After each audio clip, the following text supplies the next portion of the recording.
The U.S. government has announced that it will conduct an investigation into the Memphis Police Department following the death of 29-year-old Tyre Nichols due to beatings. The U.S. Department of Justice will review the police department's policies on the use of force and de-escalation following Nichols' death in January of this year. The city of Memphis was about to release around 20 hours of additional video and audio related to Mr. Nichols' arrest, but a judge granted a delay until prosecutors and lawyers for the 5 former officers charged in the case could review the material. 5 officers, all black, were charged with second-degree murder, assault, kidnapping, official misconduct, and oppression. Tadarius Bean, Demetrius Haley, Desmond Mills Jr., Emmett Martin III, and Justin Smith all pleaded not guilty to the charges in February. The father of one died 3 days after multiple officers beat him in Tennessee, after he was stopped during a traffic stop on January 7.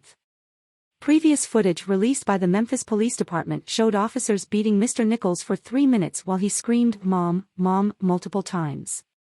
The fatal beating has sparked outrage over police violence in the U.S., a subject that has been debated and criticized throughout the country for years. The death of George Floyd in May 2020 sparked a wave of protests worldwide, resulting in a major discussion on police brutality and systemic racism. The review by the Department of Justice was requested by the city's mayor and police chief. Once completed, a public report will present the findings with recommendations. Additionally, in a separate effort, the department will examine the use of specialized units nationwide and produce a guide for police chiefs and mayors on their use. The Memphis police stated that Mr. Nichols was suspected of reckless driving when he was arrested, but no verified evidence of a traffic violation surfaced in public documents or video footage.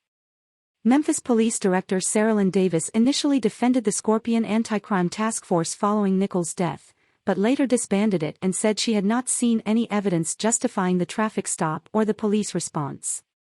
A total of 13 officers were investigated for their conduct. 7 were fired, 3 were suspended, 2 had charges dropped, and 1 resigned instead of being fired. These data reveal a culture of impunity and tolerance for police violence that affects Black communities throughout the country. This Department of Justice investigation is one of many occurring throughout the country as the Biden administration tries to change the culture of police violence and systemic racism.